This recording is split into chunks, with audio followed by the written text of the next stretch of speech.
Hello student, आज हम आप लोगों को चैप्टर 6 का भावार्थ बताने जा रहे हैं, जो कि कवि नागार्जुन जी द्वारा लिखा हुआ है, जिसका नाम है एक दंतुरित मुस्कान और फसल।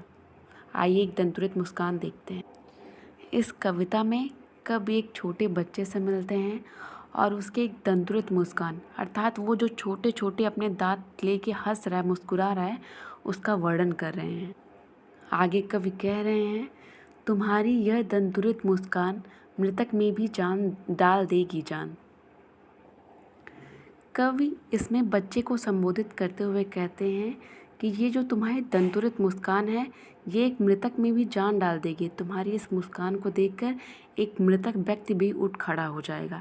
हालांकि यहाँ पे अतिशयोक्ति अलंकार का उपयोग किया गया है। जल्द ही मैं अलंकार पर भी अपना एक वीडियो लेके आऊँगी। आगे देखिए कवि क्या कह रहे हैं, धूलि धूसर तुम्हारे ये गात, छोड़कर तालाब मेरी झोपड़ी में खिल रह चल जात।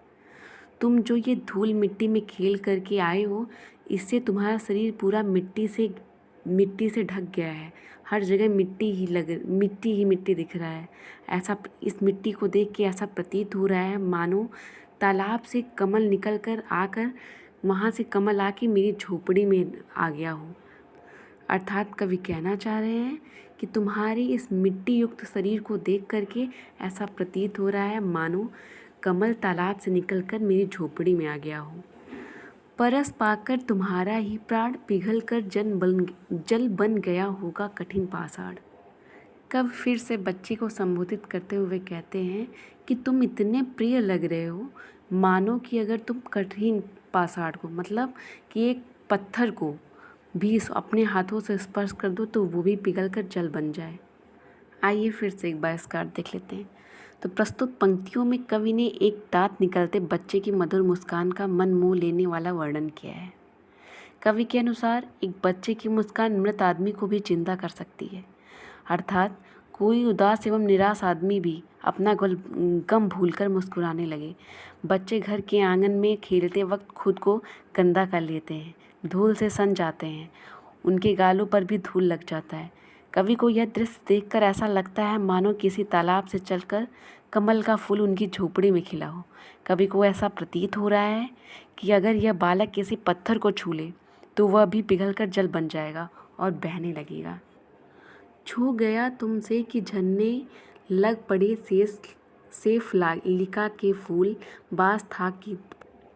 इसमें कवि कह रहे हैं कि अगर तुम किसी पेड़ को छू लो, चाहे फिर वो बांस हो या बबूल, उसमें शेफालिका के फूल ही झड़ेंगे।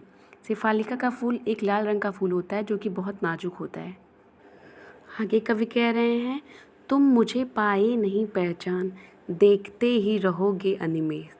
जिस तरीके से तुम मुझको देख रहे हो, मुझे ऐसा प्रतीत हो रहा है कि तुम मुझे पहचान नहीं पाए हो। आगे की पंक्तियों में थक गए हो आँख लूँ मैं फेर।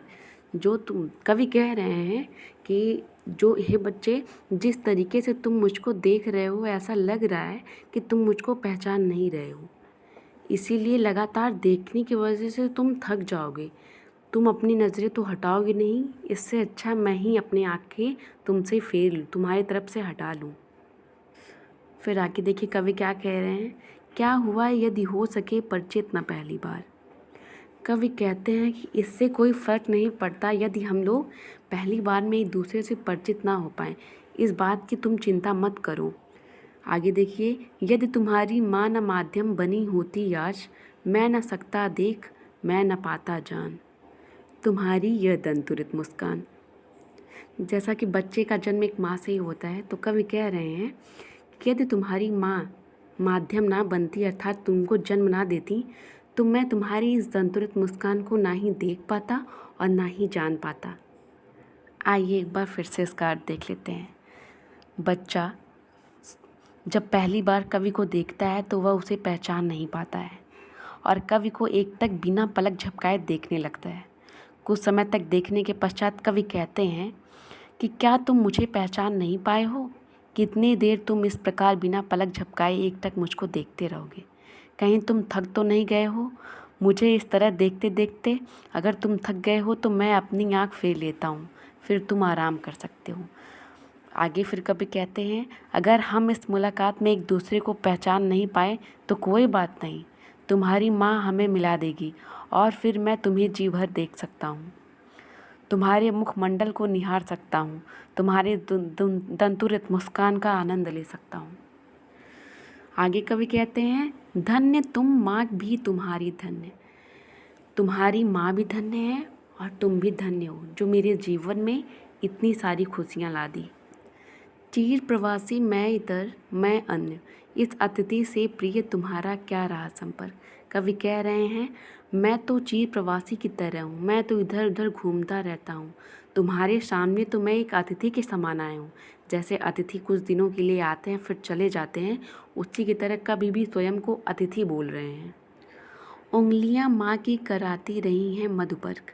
कवि कहते हैं कि तुम्हारी माँ ने ही तुम्हारा पालन पोषण किया है, तुम्हारी माँ ने ही अपने हाथ से तुम्हें मधु का स्वाद कराया है। आगे देखिए, देखते तुम इधर कनखी मार और होती जबकि आंखें चार।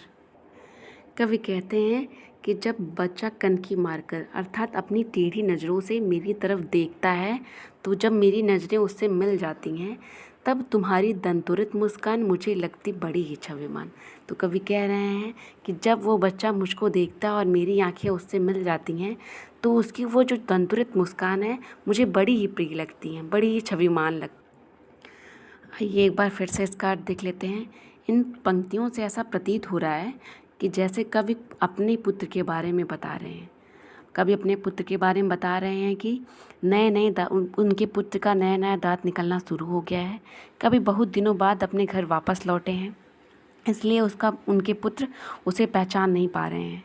आगे कवि लिखते हैं कि बालक तो अपनी मनमोहक छवि धारक धन्य है ही, और उसके साथ उसकी माँ भी धन्य है जिसने उसे जन्म दिया और मेरे जीवन में इतनी खुशियाँ लाई। आगे कवि कहते हैं कि तुम्हारी माँ रोज़ तुम्हारे दर्शन का लाभ उठा रही है। एक तरफ मैं दूर रहने के कारण तुम्हारे दर्शन नहीं कर पाता और अब तुम्हें पराया भी लग रहा हूँ। एक तरह से यह ठीक भी है क्योंकि मुझसे तुम्हारा संपर्क ही कितना है। यह तो तुम्हारी माँ की उंगलियाँ ही हैं जो तुम्हें रोज़ मधुर स्वादिष्ट भोजन कराती हैं। इस तरह तिरछी नज़रों से देखते देखते जब हमारी आँख एक दूसरे से मिलती है, अर्थात कवि कह रहे हैं कि जब बच्चे और उनकी आँख आपस में मिलती है तो कवि की आँखों में स्नेह देखकर बच्चा मुस्कुराने लगता है और कवि के मन को मोह लेता है। आइए अब आगे फसल का भावार्थ समझते हैं। एक के नहीं दो के नहीं, ढेर सारी नदियों के पानी का जादू, एक के नहीं दो के नहीं, लाख लाख कोटि कोटि हाथों के स्पर्श की गरिमा, एक के नहीं दो की नहीं, हजार हजार खेतों की मिट्टी का गुणधर्म। इन पंक्तियों में कवि ने फसल का वर्णन किया है।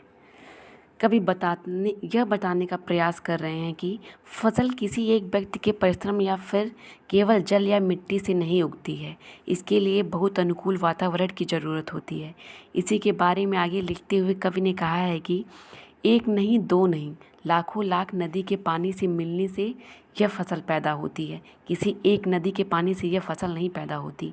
किसी एक नदी में केवल एक ही प्रकार के गुण होते हैं, लेकिन जब कई तरह की नदियाँ आपस में मिलती हैं तो उनसे सारे गुण आ जाते हैं जो बीजों को अंकुरित होने में सहायता करते हैं और फसल खिल उठती है।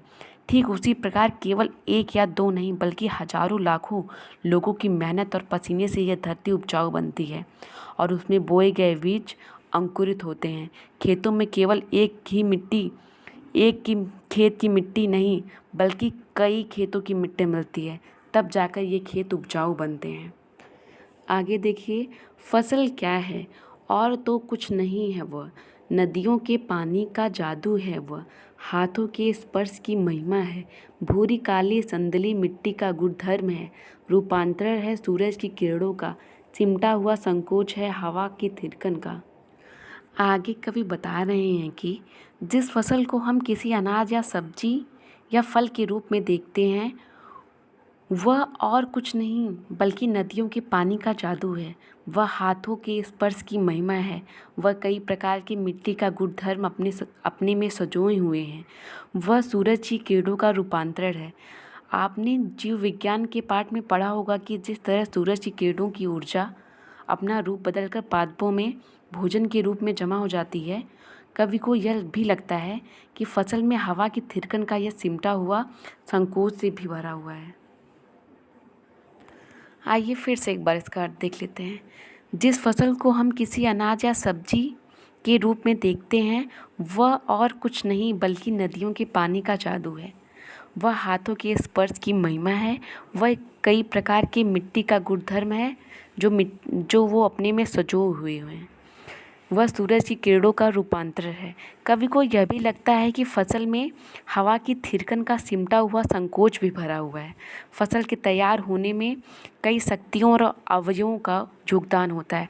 फसल के तैयार होने में मिट्टी से ज़रूरी पोषक मिलते हैं, फिर पानी, धूप और हवा उसके तैयार होने में अपना योगदान देती है, लेकिन उस पर से हजारों किसानों की मेहनत ही फसल को समुचित रूप से तैयार करती है।